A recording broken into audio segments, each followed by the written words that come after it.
Hello everyone and welcome back to the channel. तो आज की इस वीडियो में हम बात करेंगे नेज़ल पॉलिप के बारे में।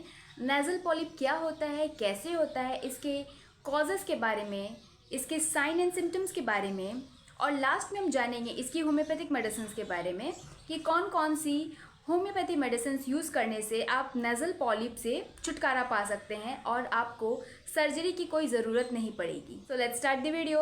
उसके पहले अगर आपने चैनल को सब्सक्राइब नहीं किया है तो चैनल को सब्सक्राइब कर ले ताकि न्यू वीडियो की नोटिफिकेशंस आपको टाइम पे मिलती है। नेज़ल पॉलिप नाक के अंदर एक तरह की ग्रोथ होती है जो कि नेज़ल म्यूकोसा के ओवर ग्रोथ के कारण या फिर टिश्यू ग्रोथ के कारण होती है। ये ग्रोथ बार बार नेज़ल म्यूकोसा के इरिटेशन के कारण होती है। नेज़ल पॉलिप को आम भाषा में या हिंदी में नाक में मस्से का बढ़ना भी कहते हैं। आमतौर पर नेज़ल पॉलिप चिल्ड्रंस में देखने को मिलती है। ये लगभग 9 से 16 साल के बच्चों में देखने को मिलती है और मेनली बॉयज़ में देखने को मिलती है। अब इसके कारण क्या है? नेज़ल पॉलिप का जो मेन कारण है वो होता है साइनसाइटिस, यानी कि अगर आपको साइनस की प्रॉब्लम है तो भी नेज़ल पॉलिप की समस्या हो सकती है। सेकंड है sneezing.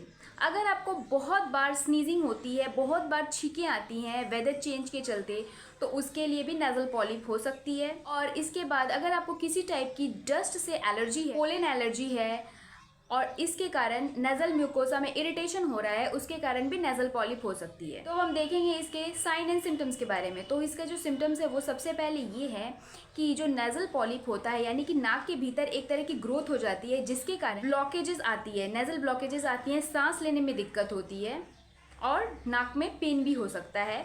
Mainly nasal polyps painless होते हैं। नेज़ल पॉलिप का नेक्स्ट सिम्टम है वो है कि कंटिन्यूअस स्नीजिंग होती है और बहुत ज़्यादा स्नीजिंग होती है। नेज़ल पॉलिप में नेज़ल ब्लॉकेज की वजह से सांस लेने में जो दिक्कत होती है उसकी वजह से बच्चे मुंह से ब्रीदिंग लेना स्टार्ट कर देते हैं, यानी कि माउथ ब्रीदिंग हो सकती है। और बहुत बार रात को स्नोरिंग की समस्या भी देखने को मिलती है।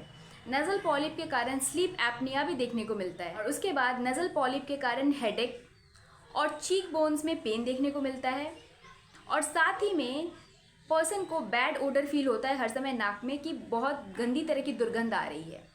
तो ये थे नेज़ल पॉलिप्स के कुछ साइन एंड सिम्टम्स के बारे में। अब हम देखेंगे इसकी कुछ होम्योपैथिक मेडिसिन के बारे में जिसका यूज़ करके आप नेज़ल पॉलिप्स से राहत पा सकते हैं। आपको सर्जरी कराने की ज़रूरत नहीं है। बहुत बार क्या होता है कि सर्जरी कराने के बाद भी वापस से नेज़ल पॉलिप आ जाता है, यानी कि रिकरेंस होता है। तो इन होम्योपैथिक दवाओं का यूज़ करें, आपको डेफिनेटली सर्जरी कराने की ज़रूरत नहीं पड़ेगी। तो हमारी फर्स्ट मेडिसिन है वो है Lemna minor. Lemna minor nasal polyp की एक बहुत अच्छी मेडिसिन है। तो लेमना माइनर के कुछ सिम्टम, वेट वेदर में बहुत ज़्यादा दिक्कत होती है, साथ में आपको एट्रोपिक राइनाइटिस है, एलर्जिक राइनाइटिस है और उसके साथ नेज़ल पॉलिप है, तो आप लेमना माइनर का यूज़ ज़रूर कर सकते हैं। साथ ही में आपको नाक में एक अजीब प्रकार की प्यूट्रिड स्मेल देखने को मिलती है, यानी कि बहुत गंदी सी दुर्गंध आपको महसूस होगी। कभी कभी लॉस ऑफ स्मेल भी होता है, यानी कि अगर बहुत गंदी दुर्गंध है तो साथ में ये भी महसूस होता है स्मेल नहीं आ रही है, लॉस ऑफ स्मेल होता है। कुछ नेज़ल ड्रिपिंग भी देखने को मिलती है और एक प्रकार का पेन होता है जो कि नाक से लेकर कान तक जाता है और जो आपका नेज़ोफेरिंक्स एरिया है वो टोटली ड्राई हो जाता है। तो अगर ये सारे सिम्टम्स मिल रहे हैं तो आप लेमना माइनर 200 का यूज़ कर सकते हैं।